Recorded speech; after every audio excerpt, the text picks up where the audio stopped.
എന്തെങ്കിലും സാധനങ്ങളൊക്കെ മേടിക്കുമ്പോൾ മാക്സിമം പ്ലാസ്റ്റിക് ഒഴിവാക്കിയിട്ട് മേടിക്കാനൊക്കെ നോക്കാറുണ്ട്. അങ്ങനെ മെറ്റലിൻ്റെ എന്ത് കണ്ടാലും വേഗത്തിൽ ചടി വീണ് മേടിക്കാറുണ്ട്. അങ്ങനെ മേടിച്ചതായിരുന്നു ഈ ഒരു സ്റ്റോറേജ് ബോക്സ്.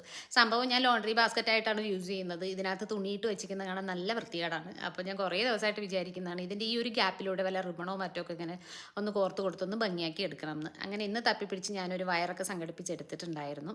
ഇത് ശരിക്കും നൂല് കൊണ്ടുള്ള കയറ് പോലത്തെ ഒരു സംഭവമാണ്. നമ്മൾ ഡെക്കറേഷനൊക്കെ യൂസ് ചെയ്യുന്നതാണ്. കാണാനൊക്കെ ഭംഗിയുണ്ടെങ്കിലും ഇതിങ്ങനെ ഓരോരോ കള്ളിയിലൂടെ ഇങ്ങനെ കയറ്റി കയറ്റി ഫുള്ളായിട്ട് വലിച്ച് പുറത്തേക്ക് എടുക്കൽ അത്യാവശ്യം സമയം എടുക്കുന്ന പരിപാടി തന്നെയായിരുന്നു. പിന്നെ ഞാനിങ്ങനെ എന്തെങ്കിലും അലുക്കുലുത്ത് പണിയൊക്കെ ചെയ്യുന്ന കണ്ടു കഴിഞ്ഞാൽ കൂട്ടത്തിൽ ജോയിൻ്റ് ആവുന്ന വേറൊരു ടീം കൂടെ വീട്ടിലുള്ളതുകൊണ്ട് ഞാൻ രക്ഷപ്പെട്ടു. അങ്ങനെ മോൻ പതുക്കെ ഇതിങ്ങനെ കോർത്ത് തുടങ്ങിയിട്ടുണ്ട്. ഞാൻ ഒരു സൈഡിൽ നിന്ന് ഈ ഒരു വയറൊക്കെ ഇങ്ങനെ വലിച്ച് പുറത്തേക്ക് ഇട്ടും കൊടുക്കുന്നുണ്ടായിരുന്നു.